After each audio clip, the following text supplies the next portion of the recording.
బ్రహ్మదేవుడు ఇలా చెప్పడం మొదలుపెట్టాడు. నాయనా, నువ్వు నా కొడుకుల్లో కల్లా ప్రాజ్ఞుడివి కనుక చెబుతున్నాను, పైగా భక్తుడివి. ఈ కథలు భక్తులకే చెప్పాలి. నా భక్తాయ నదేయం, భక్తులు కాని వాళ్ళకి ఈ కథ చెప్పకూడదు. నీవు పరమభక్తుడివి చెబుతున్నాను విను. శంకరుణ్ణి స్మరించి చెబుతున్నాను విను.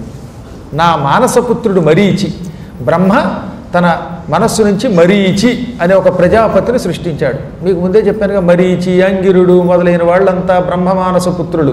అందులో ఈ మరీచి అనేవాడికి కశ్యపుడు అనేవాడు కొడుకు పుట్టాడు. ఈ కశ్యపుడు దక్షుని యొక్క కుమార్తెలు 13 పెళ్లి చేసుకున్నాడు. ఆ 13లో పెద్ద ఆవిడ అదితి, అదితి కొడుకులు ఇంద్రాది దేవతలు. రెండో ఆవిడ దితి.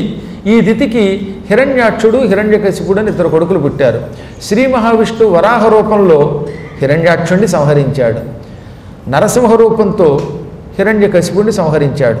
అప్పుడు దితి పరమ దుఃఖం పొంది, నా కుమారులిద్దరినీ అదితి తన కొడుకుల ద్వారా చంపించింది, నాకు ఈ అదితి నిజానికి అక్క కాదు, శత్రువు, దీని కొడుకులు కూడా నాశనం చేయాలనుకున్నది.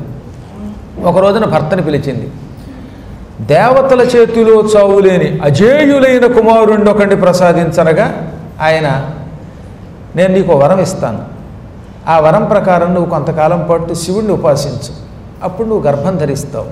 గర్భవతిగా ఉన్నంతకాలం నువ్వు పగటిపూట నిద్రపోకు, అశుచిగా ఉన్నప్పుడు నిద్రపోకు, జుట్టు విరబోసుకుని నిద్రపోకూడదు. గర్భవతులు జుట్టు విరబోసుకుంటే పుట్టే పిల్లలు అయితే దుర్మరణం పాలవుతారు, లేదా నీకు దక్కకుండా వేరే వాళ్ళ పాలవుతారు అనగానే అలాగే జాగ్రత్తగా ఉంటానన్నది. గర్భం ధరించింది. ఈవిడ గర్భవతిగా ఉండగా ఇంద్రుడికి భయం కలిగింది. ఈవిడికి పుట్టే బిడ్డ నన్ను సంహరించే పరాక్రమవంతుడేమోననుకుని ఏమైనా కడుపులో ఉన్న బిడ్డని కడుపులో ఉండగానే చంపేద్దాం అనుకున్నాడు. వినయం నటిస్తూ ఒక రోజున పిన్ని గారి దగ్గరికి వచ్చాడు. పిన్ని, పిన్ని, నా పాలిటి బంగారు గిన్ని, నిన్ను సేవిస్తాను అంటే కాళ్ళకి దండం పెట్టి, ఎంత చెడ్డ, నువ్వు నా పిన్నివి, మా అమ్మకి చెల్లివి, నువ్వంటే గౌరవం, ఏదో దురదృష్టవశాత్తు నీ కుమారుల్ని సంహరించాను, ఈ రోజు నుంచి నీకు కొడుకు పుట్టేదాకా సేవిస్తాను, నన్ను కాదనకు అని గట్టిగా కాళ్ళు పట్టుకుంటే పాప ఆవిడ కరిగిపోయింది.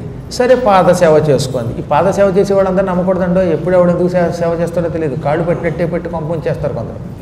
అందులో పాదాలు పట్టుకునేటటువంటి వాళ్ళందరూ భక్తులు అనుకోవద్దు సుమా. సరే ఈవిడ పాదాలు ఒత్తడం మొదలుపెట్టాడు ఆయన. కశ్యప ప్రజాపతి చెప్పిన మాటలు ఉన్నాయిగా, ఈవిడ అశుచిగా ఉన్నప్పుడు ఆవిడ గర్భం నశిస్తుంది, అంచేది ఎప్పుడు ఈవిడ అశుచిగా ఉంటుందో సమయం చూసి కడుపులో ఉన్న పిల్లాన్ని చంపేద్దామని కాసు కూర్చున్నాడు ఈయన. పగటిపూట నిద్రపోకూడదు, కాళ్ళు కడుక్కోకుండా బాత్రూమ్కి వెళ్ళి వచ్చాక కూర్చోకూడదు, జుట్టు విరబోసుకోకూడదు, మల విసర్జనకి వెడితే స్నానం చెయ్యాలి, పేలు కుక్కుకోకూడదు, గడప దగ్గర గడప మీద పేలు కుక్కకూడదండి, ఇవన్నీ ప్రమాదం. ఇవన్నీ చెయ్యకూడని పనులు, గర్భవతులు అసలు చేయకూడదు. ఇవేమైనా చేస్తే ఈవిడ గర్భం నాశనం చేద్దాం అని ఇంద్రుడు కాసు కూర్చున్నట్ట. ఒక రోజున ఆవిడ పూర్ణ గర్భిణి అయ్యాక కాలకృత్యానికి వెళ్ళి కాళ్ళు కడుక్కోకుండా అశుచిగానే, అది కూడా పైగా జుట్టు కూడా విరబోసుకుని మంచం మీద అలా పడుకుంది. మూత్ర విసర్జనకి వెళ్ళి కాళ్ళు కడుక్కోకుండా జుట్టు విరబోసుకుని మంచం మీద పడుకున్నావా పిన్ని అని పంచన చేరి ఇంద్రుడు ఆవిడ నిద్రపోగానే వజ్రం పుచ్చుకుని తన మహామహిమతో ఆవిడ గర్భంలో ప్రవేశించేశాడు. ఆ గర్భంలో ఉన్న బిడ్డని పటా పటామని 7 ముక్కల కింద కొట్టాడు. నిజానికి రామాయణంలో 21 ముక్కలనే రాశారు, కానీ మిగతా పురాణాల్లో 7 సప్త సప్తభిహి అన్నారు. 7 ముక్కలు అయ్యాయిట ఆ కడుపులో ఉన్న పిండాలు. ఆ 7 ముక్కలు మళ్ళీ 7 పిల్లలు అయిపోయేటండోయ్. కడుపులో ఉన్న ఒక్క పిండాన్ని ఈయన వజ్రంతో 7 ముక్కలు కొడితే ఒక్కొక్క ముక్క ఒక్కొక్క బుజ్జిబాబుగా మారిపోయి క్యార్ క్యార్ అని ఏడుస్తుంటే ఈయన వెంటనే మా వృధా ఏడవకండి ఏడవకండి అని మళ్ళీ ఒక్కొక్క ముక్కని 7 ముక్కల కింద కొట్టాడు. 7 7 49 ముక్కలు అయ్యాయి. 49 మంది మళ్ళీ పసివాళ్ళు అయిపోయి వాళ్ళు ఏడవడం మొదలెట్టారట. ఈలోపు ఈ ఏడుపుకి గర్భవతిగా నిద్రపోతున్న దితి మెలుకు తెచ్చుకుని ఏం జరుగుతోందంది అనగానే ఇంద్రుడి గర్భంలోంచి బయటకు వచ్చి, పిన్ని నన్ను తన్నైనా సరే రక్షించు, నీ కాళ్ళు పట్టుకుంటున్నాను అని గట్టిగా కాళ్ళు పట్టుకుని క్షమించమన్నట్ట. ఇంతకీ ఏం జరిగింది అనగా, పిన్ని నీ గర్భాన్ని నాశనం చేద్దామని వచ్చానమ్మా, అశుచిగా ఉన్నప్పుడు నీ కడుపులో ప్రవేశించాను, పిండాలను ముక్కల కింద కొట్టి వాటిని చంపాలనుకున్నాను. అవేం పిండాలు ఓరి బాబోయ్, 7 ముక్కల కింద కొడితే మళ్ళీ 7 పిల్లలు అయ్యారు. ఆ ముక్కల్ని మళ్ళీ ముక్కలుగా కొడితే 49 మంది పిల్లలు తయారయ్యారు అని అప్పటి నుంచి ఆయన వీళ్ళు గట్టి పిండాలమ్మా అన్నట్ట. ఆ సామెత అలా పుట్టిందనమాట. ఒరే వీడు గట్టి పిండనరా అంటే ఇదనమాట. చంపాలనుకున్నా చావనివాడు వాడు, ఏం చెయ్యాలనుకున్నా చేయడానికి వీలు పడనివాడు, కొరుకువుడు పడనివాడు అన్నమాట. అప్పుడు ఆవిడ ఎందుకు ఈ పని చేసావంటే, నన్ను క్షమించు, మా అమ్మ కూడా పురికొల్పింది, శత్రుత్వం కడుపులో ఉండగానే తొలగించుకుందామని వచ్చాను, కానీ వీళ్ళు మహాత్ములు, నేను మారుదా అన్నాను కనుక వీళ్ళని మరుద్గణములని పేరు పెట్టి శాశ్వతంగా నా లోకంలో పెట్టుకుంటాను, వీళ్ళు దేవతలు అవుతారు, నెత్తి మీద పెట్టుకు పూజిస్తా గౌరవిస్తాను, నీ కొడుకులకి శాశ్వతంగా నాతో పాటు స్థానం ఇస్తానని వాగ్దానం చేసి ఈ మరుద్గణాలు పట్టుకుపోయాడు. దాంతో ఆవిడ చల్లబడింది.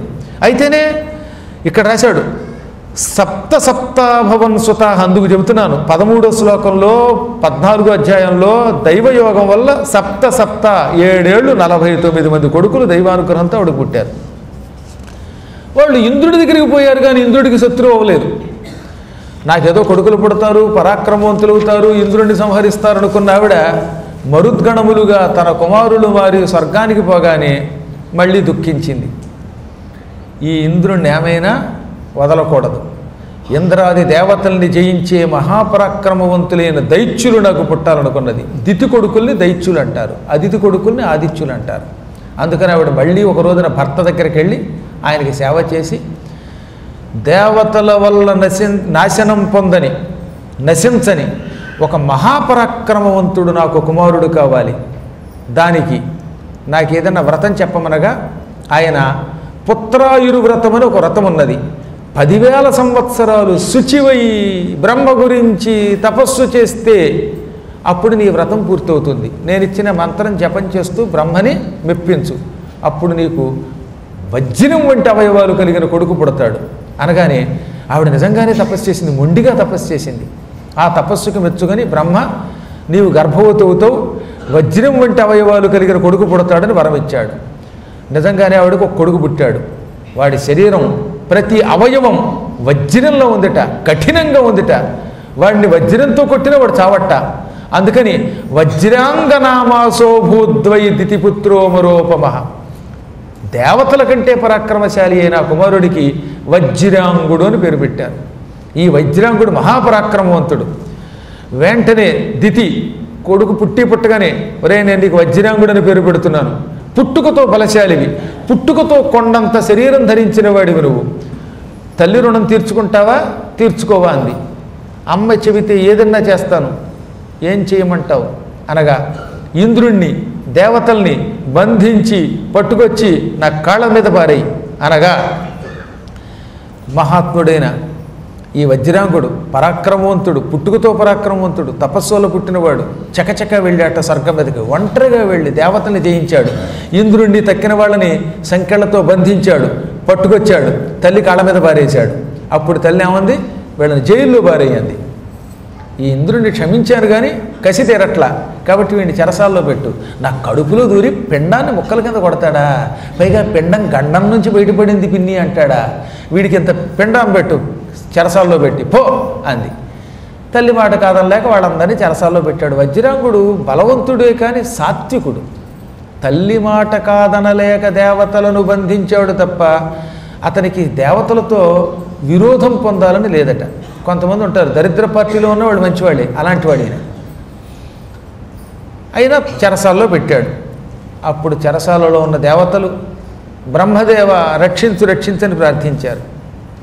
బ్రహ్మకి జాలి కలిగింది. వెంటనే వజ్రాంగుడి దగ్గరకు వచ్చాడు.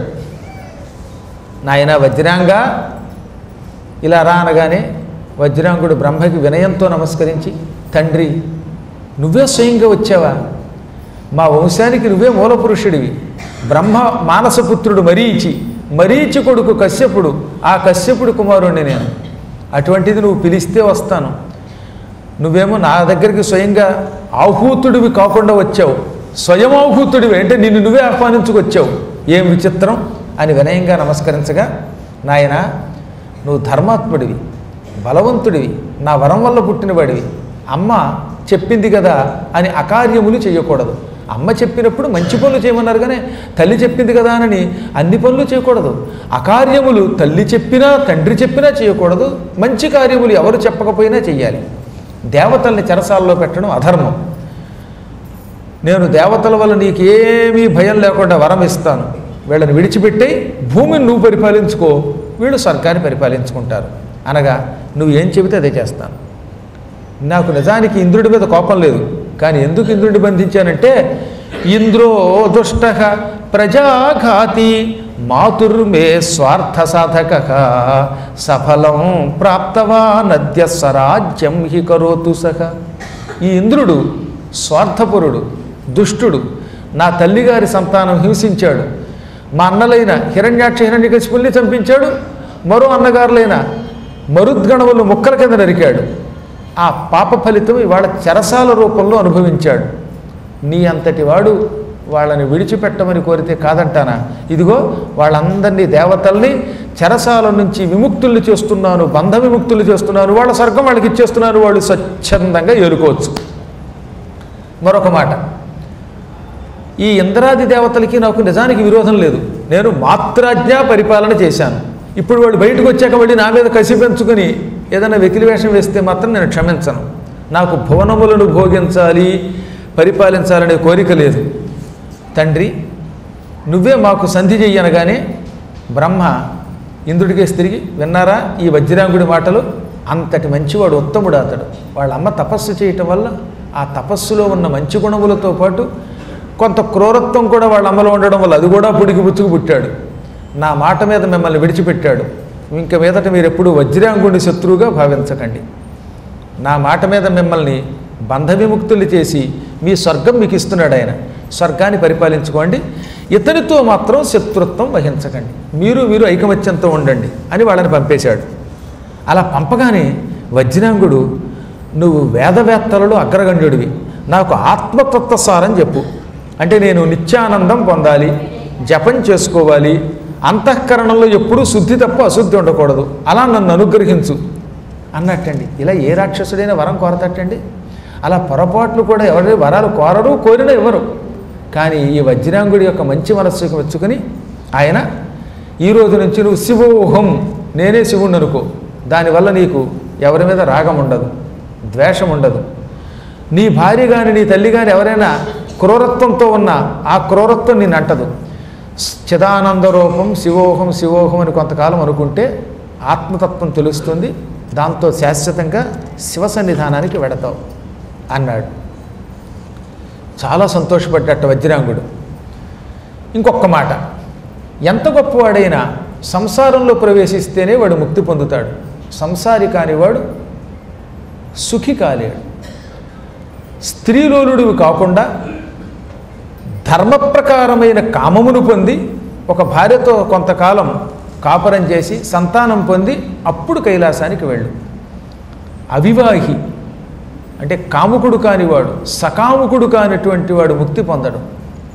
నేను నీ కోసం ఒక సుందరిని సృష్టిస్తాను, ఈ సుందరిని వివాహం చేసుకో, సంసార జీవితం గడుపు, ఆ తర్వాత నేను చెప్పిన చిదానంద రూపం శివోహం అనే భావన చెయ్యి, శివుడి సన్నిధానానికి వెడతావు అనగానే నీవు ఏం చెబితే అది చేస్తానన్నాడు వజ్రాంగుడు.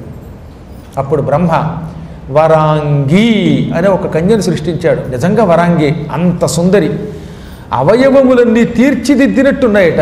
బ్రహ్మ యొక్క సంకల్పంతో పుట్టింది ఆవిడ. కాకపోతే ఇక్కడే ఒక చిన్న పొరపాటు జరిగింది. ఈ వరాంగిని సృష్టించే ముందు ఆయన ఒక అందగత్తెని, ఒక ఉత్తమురాలిని వజ్రాంగుడికి భార్యగా ఇవ్వాలని సృష్టిస్తూ ఉంటే ఎదురుగుండా దితి వచ్చి నన్ను కూడా దృష్టిలో పెట్టుకుందిట. దితిని చూస్తూ సృష్టించాడు. దాంతో ఈయన మధ్య కొంత చెదిరింది. అందుకని పుట్టినవాడు అందగత్తె అయినప్పటికీ దిక్కుమాలిన దితి బుద్ధులు కూడా వచ్చేసాయి. అందుకే ఒక అందగత్తెను సృష్టిస్తున్నప్పుడు, బ్రహ్మగారు సంకల్పం చేస్తున్నప్పుడు మధ్యలో ఈ అపరబ్రహ్మలు ఎందుకు వస్తారో తెలియదు. ఈ దౌర్భాగ్యురాలు వచ్చి మధ్యలో చేరడంతో చాలా తేడా వచ్చేసింది. మొత్తం మీద వరాంగిని సృష్టించాడు ఆయన. కశ్యప ప్రజాపతిని పిలిచాడు, వజ్రాంగుడికి వరాంగినిచ్చి పెళ్లి చేశాడు. అదృశ్యమైపోయాడు. వజ్రాంగుడు రాక్షస భావాలు లేనివాడని ముందే చెప్పాం కదా, సాత్విక భావంతో శివోహం అనుకుంటూ వరాంగితో కాలం గడిపాడు. వరాంగి కూడా రోజు భర్త గారికి ఎంతో సేవ చేసేది. తపస్సు చేసుకుంటూ జపం చేసుకుంటున్న తనకి ఎంతో సేవ చేస్తున్న భార్య మీద ప్రేమ కలిగింది వజ్రాంగుడికి. ఒకరోజు అడిగాడు, నేను బాగా జపం చేసుకుంటున్నానంటే దానికి మూలకారకురాలు నువ్వు కూడా మంచిదానివే, సకామం ధర్మకామం తప్ప నీ దగ్గర అధర్మకామం లేదు, అందుకే మెచ్చుకున్నాను, ఏం కావాలో కోరుకో ఇచ్చేస్తానన్నాడు ఆయన. నువ్వు అడిగితే ఇవ్వకుండా ఉండనన్నాడు ఆయన. అప్పుడు ఆవిడ ఏమన్నా తెలుసా, ఆవిడ సంబోధన చాలా గొప్పదండి. సత్పతే అంటే ఓ మంచి మొగుడా అంది. నువ్వు నిజంగా మంచి మొగుడు అయితే నేను అనుకున్న వరం ఇస్తావా అంది. ఓరి నాయనోయ్, మంచి మొగుడు అయితే వరం ఇస్తావా అని అన్నది అంటే ఏదో మెలిపెడుతోందని అర్థమైపోయిందండో ఈయనకి. ఏమండి నాకు ఇలాంటిది కావాలి అని అడగకుండా నువ్వు నిజంగా మంచి మొగుడువేనా, మంచి మొగుడు అయితే నేను అనుకున్న వరములు ఇస్తావా అనగానే అప్పుడు ఆయన చిరునవ్వు నవ్వి, సరే మాటిచ్చానుగా, నువ్వు ఏమడిగితే అది ఇస్తానని, ఏం కావాలో కోరుకో అన్నాడు. ఇంద్రుడికి దుఃఖం కలిగించే కొడుకు నాకు ఇయ్యంది ఆవిడ. మహాబలం త్రిలోకస్య చేతారిం హరిదుఃఖదం.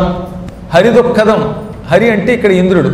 ఇంద్రుడికి దుఃఖాన్ని ప్రసాదించే కొడుకు కావాలి, వాడు మహాబలవంతుడై ఉండాలి. ఇంద్రుడి చేతకదని రోజు దేవతల్ని ఏడిపించే కొడుకు కావాలి. ఐ వాంట్ దట్ సన్ అన్నది. ఒక్క క్షణకాలం వజ్రాంగుడు తెల్లబోయేటండి. విస్మితోభూత్ అంటే విస్మితుడైపోయాడు. నేను శివోహం అనుకుంటూ ముక్తి పొందుదాం అనుకున్నా, బ్రహ్మగారి మధ్యలో నాకు ఈవిడిని అంటగట్టాడు. పోని అంటగడితే ఈవిడేదో సేవ చేస్తుంది కదా అనుకుంటే ఇటువంటి కొడుకుని అడిగింది. ఓ మంచి కొడుకు కావాలి, యోగి కావాలి, ఏదో పద్మాకర్ గారు లాంటి ఉత్తమోత్తముడైన పౌరాణికుడు కావాలని కోరుకోకుండా దౌర్భాగ్యరాలు ఇలాంటి కోరిక కోరింది ఏమిట్రా అనుకుని, సరే ఏం చేస్తాడు, కాదనలేడు, అవుననలేడు. ఒక్క క్షణకాల ఆలోచనలో పడ్డాడు. ప్రియేచ్ఛతి విరోధం వై సురేర్మే నహి రోచతే కిం కుర్యాం హి క్వగచ్ఛేయం కథన్నస్యేన్న మే పణః ప్రియా మనోరథశ్చైవ పూర్ణస్యాత్రిజగద్భవేత్ క్లేశయుంనితరాం భూయో దేవాశ్చ మునయోస్తథా. నా భార్య దేవతలతో విరోధం కోరుకుంటోంది. నాకు దేవతలతో స్నేహం తప్ప వైరం ఇష్టం లేదు. దేవతలు సాత్వికులు, వాళ్లతో విరోధం పొంది ఎవడు బాగుపడ్డాడు. ఇప్పుడు నా భార్య కోరిక తీరిస్తే ఇంద్రాది దేవతలకే కాక లోకానికి కూడా ప్రమాదం. కేవలం దేవతలకే కాదు, దేవతా విరోధి వల్ల లోకాలకి ప్రమాదమే. తీర్చకపోతే నేను నీవు ఏమి కోరినా ఇస్తానన్న నా వరం చెడిపోతుంది. ప్రియురాలైన భార్య కోరిక తీర్చని వాడు నరకానికి పోతాడు. ఇక్కడ రాశాడండోయ్, నపూర్ణస్యాత్ ప్రియా కామస్తదా మే నరకో భవేత్. భార్య మాట కాదని, ప్రియురాలి మాట కాదన్నవాడు నరకానికి పోతాడు. ఎలా రా బాబు, ఇది పెద్ద గొడవ వచ్చింది నాకు. ఎలా చూసినా నరకం తప్పేటట్లేదు. ఆవిడ మాట అవునన్నా నీచుడు పుడతాడు, అది నాకు నరకమే, కాదన్నా నరకమే. ద్విధాపి ధర్మ నిర్వై, రెండూ అధర్మమే. ధర్మ సంకటంలో పడిన నాకు ఇప్పుడు ముక్తి మార్గం ఒకటి తెలుస్తోంది. మా తండ్రి మహాత్ముడు బ్రహ్మదేవుడు, అందరికీ పితామహుడు ఆయన. నువ్వు ఏం చేసినా పర్వాలేదు, శివోహం అనే భావన విడిచిపెట్టకు, అంతా శివమయం అనుకో, ఏం చేస్తున్నా శివుడే చేస్తున్నాడు అనుకో, శివార్పణ వస్తు అనుకోమన్నాడు. కాబట్టి శివార్పణ వస్తు అనుకుంటాను, అప్పుడు ఆ తర్వాత ఏం జరిగినా బాధ్యుడిని నేను గాను, నేను ముక్తికి పోతాను అనుకున్నాడు. ఇది శివేచ్ఛ అనుకున్నాడు. సరే అన్నాడు. వెంటనే బ్రహ్మదేవుడి కోసం తపస్సు చేశాడు. బ్రహ్మ ప్రత్యక్షమయ్యాడు.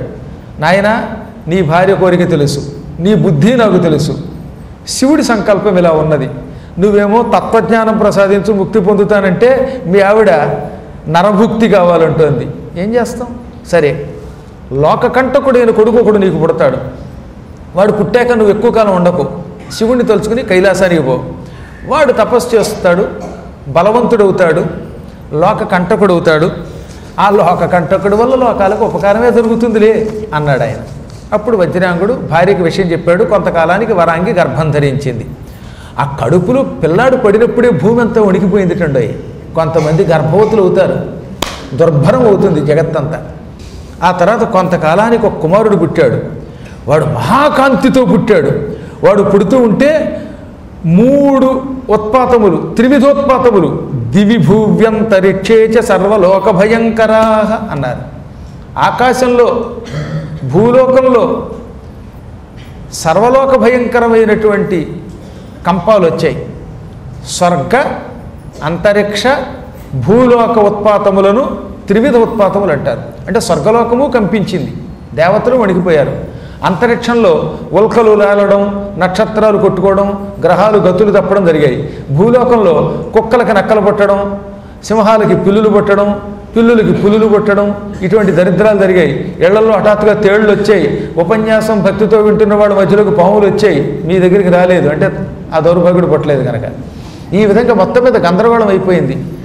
దేవలోకంలో ఉత్పాతాలే, ఆకాశంలో ఉత్పాతములే, భూమి మీద ఉత్పాతాలు వచ్చాయి, అనర్థకాలు జరిగాయి, ఉల్కాపాతాలు, పిడుగుపాట్లు పడ్డాయి, క్రూర జంతువులు పుట్టుకొచ్చాయి. హఠాత్తుగా కోటాను కోట్ల జంతువులు, సింహాలు, పులులు, నక్కలు ఇటువంటి తెగపుట్టి అటు ఇటు పరిగెత్తాయి. భూమి కంపించింది, పర్వతాలు కంపించాయి, దిక్కులు మండాయి, పైనుంచి వర్షం కురిసింది మేఘాలు లేకుండా. పైగా ఆ వర్షంలో దుమ్ము కురిసింది టండోయ్. మేఘములు వర్షిస్తే నీళ్లు వస్తాయి, మేఘాలు లేకుండా వర్షం వచ్చింది. వర్షంతో నీళ్లతో పాటుగా దుమ్ము ధూళి వచ్చాయి, ఎముకలు కురిశాయి, తుఫాన్లు పుట్టాయి, ప్రపంచమంతా కదిలిపోయింది, వృక్షములు కిందకి రాలిపోయాయి, రాహువుతో కూడిన సూర్యచంద్రుల చుట్టూ కాంతి మండలాలు ఏర్పడ్డాయి. ఇదంతా భయంకర ప్రళయాన్ని సృష్టించింది. కొండ గుహల్లోంచి భయంకర శబ్దాలు పుట్టాయి, నక్కలు అరుస్తూ ఉంటే నోట్లోంచి నిప్పులు వచ్చాయిట. గ్రామాల మధ్యలో నక్కలు తిరిగాయి, కుక్కలు నక్కలను చూచి భయపడి పారిపోయాయిట. కుక్కలకి నక్కలు భయపడతాయి కానీ నక్కలకి కుక్కలు భయపడడం జరిగింది. అక్కడ గొడ్లగోపలు అరిచాయి. ఇంకా ఒకటేమిటండి, ఇంతలో గాడిదలు వాండర్ పెడుతూ తిరిగి కింద పడిపోయాయి, ఒంటెలు కన్నీళ్లు కార్చాయి, ఏనుగులు కింద పడ్డాయి. మళ్ళీ ఇంతలో ఆకాశంలో మేఘాలు వచ్చాయి, మేఘాలు చీము నెత్తురు వర్షించాయి. ఇంత భయంకరమైన ఉత్పాతములు పుట్టగానే జగత్తు వణికిపోతూ ఉంటే అప్పుడు కశ్యప ప్రజాపతి, కంగారు పడకండి, నాకు మనవడు పుట్టాడు, వాడి ప్రభావం ఇది అన్నట్ట. కశ్యపుడు కొడుకేగా వజ్రాంగుడు, ఆ వజ్రాంగుడికి ఒక కొడుకు పుట్టాడు, వాడు దుఃఖములను ఇచ్చేవాడు, అందుకే తారకుడు అని వాడికి పేరెట్టారట. తారకాసురుడు అని పేరెట్టారు వాడికి.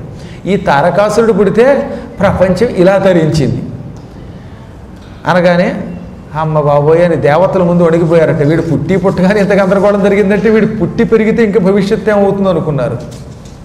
వాడు పుట్టగానే 3 తాడి చెట్లంత శరీరం ధరించాడు. ఏకంగా పుట్టిన కాసేపటికే అంత శరీరం ధరించి మహాకాయుడై, తల్లి దండం ఏం చేయమంటావు వరాంగి అనగా, ఇదిగో మీ బామ్మగారు ఏం చెబితే అది కాముగా చేసి వచ్చేయండి ఆవిడ. వెంటనే ఈయన బామ్మ దితికి నమస్కరించాడు. ఏమిటి పితామహి, నా కర్తవ్యం అన్నాడు. మీ అమ్మ నా కోసమే నిన్ను కన్నదిరా, అసలు కోడలంటే ఈవిడే, నా మేడలన్నీ ఈవిడికి రాసిచ్చేస్తాను. నువ్వు నా కోసం పుట్టావు, నువ్వు సామాన్యుడివి కాదు, దేవవిరోధివి.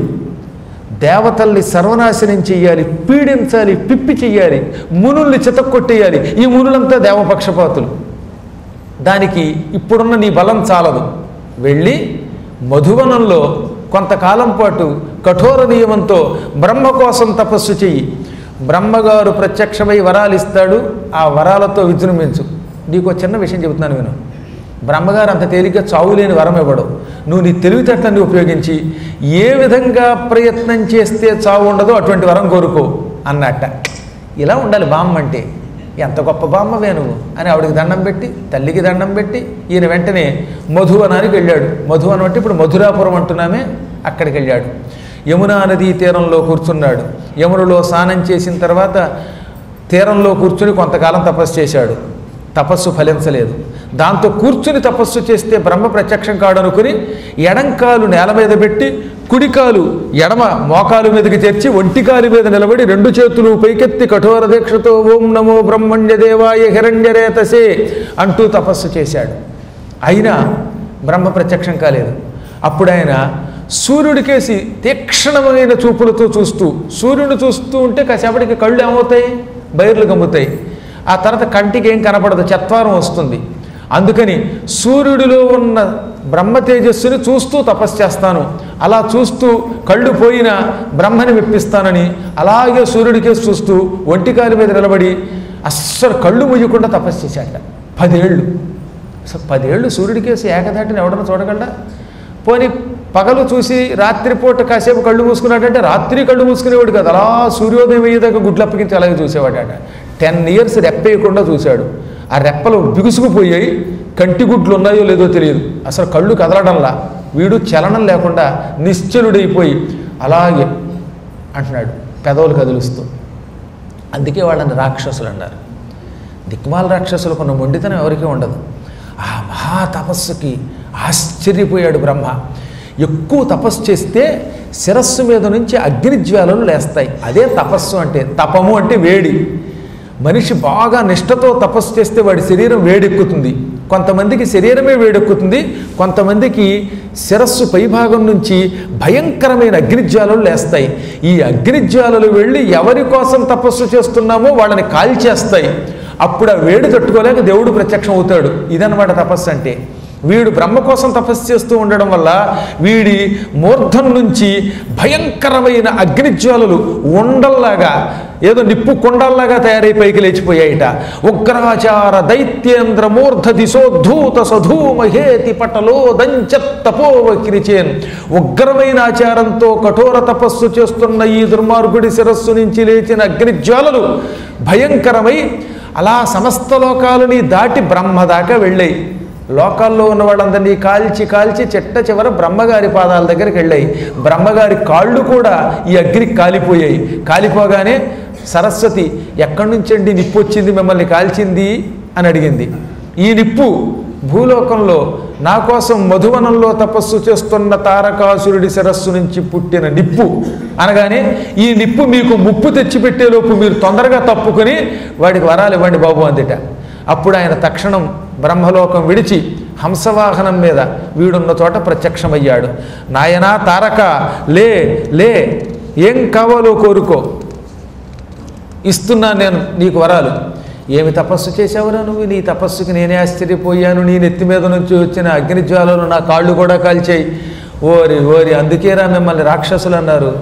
మొండివాడివి, బండవాడివి, రాతిగుండెవాడివి, కోరుకో, ఏం కావాలో ఆ వరం ఇస్తాను అనగానే ఒక్కసారి ఆ మాటలకి తెరిచిన గుడ్లు మూసి మళ్ళీ తెరిచాడు ఆయన. అప్పటిదాకా నిశ్చలంగా ఉన్న కనుగుడ్లు కదిలే.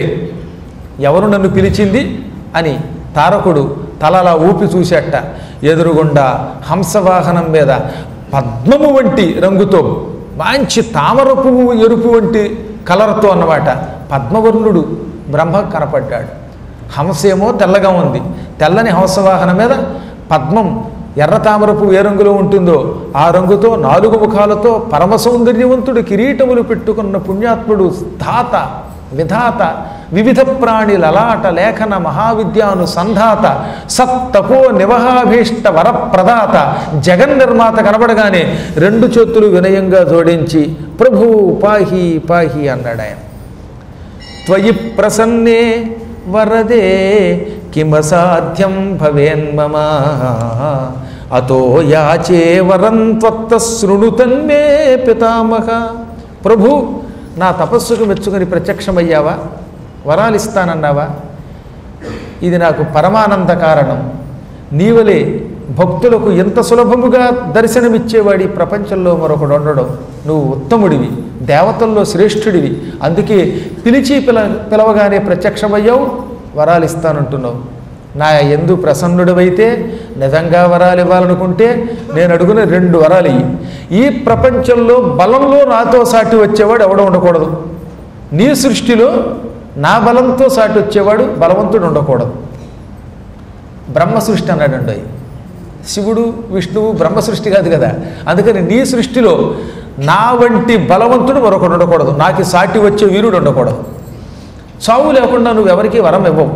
కాబట్టి 2వ వరం ఏమిటంటే, శివవీర్యం వల్ల, రుద్రవీర్యం వల్ల పుట్టినవాడు ఆయుధం ప్రయోగిస్తేనే నేను చావాలి. కారణం ఏమిటో తెలుసునా? శివుడికి పెళ్ళే కాలేదుగా, వాళ్ళ ఆవిడ లేదుగా. కాబట్టి శివుడికి కొడుకు పుట్టే ఛాన్సే లేదు. శివుడు సతీదేవిని తప్పి అవన్నీ భార్యగా స్వీకరించనన్నాడు. సతీదేవి చచ్చిపోయింది, శరీరం విడిచిపెట్టింది. కాబట్టి శివుడికి భార్య ఉండదు. భార్య ఉండకపోతే కొడుకు పుట్టడు, పుట్టకపోతే నేను చావను. కాబట్టి రుద్రవీర్య సముద్భవుడి వల్ల తప్ప ఎవరి చేతిలో చావు లేకుండా వరం ప్రసాదించు. ఇవి నా చావు తెలివితేటలు అన్నాడు వాడు. అంటే వాడి ఉద్దేశం ఏంటంటే, శివుడికి పెళ్ళి అవ్వదు, రుద్రవీర్య సముద్భవుడు పుట్టడు, కాబట్టి మనకు చావు ఉండదు అనుకుని ఇన్ని తెలివితేటలు ఉపయోగించి కోరేట. నా వంటి బలవంతుడు ఉండరాదు, రుద్రవీర్య సముద్భవుడు చేతిలో తప్ప ఎవరి చేతిలో చావకూడదు అనగానే, అలాగే నాయన నా సృష్టిలో ఉన్న వాళ్ళు ఎవరూ నీతో యుద్ధం చేయలేరు, అవునా? అంత పరాక్రమం ఇస్తున్నాను. ఇక రెండోది, రుద్రవీర్య సముద్భవుడి చేతిలో చస్తావు. ఒక రుద్రకుమారుడు వస్తాడు, శివకుమారుడు, వాడి చేతిలో నీకు మృత్యువు తప్పదు. ఎలా వస్తాడో ఏమిటో ఇప్పుడేం ఆలోచించద్దు, సమయం వస్తే అన్నీ ఆవిర్భవిస్తాయి అని అన్ని వరములు ఇచ్చి బ్రహ్మ అదృశ్యుడైపోయాడు.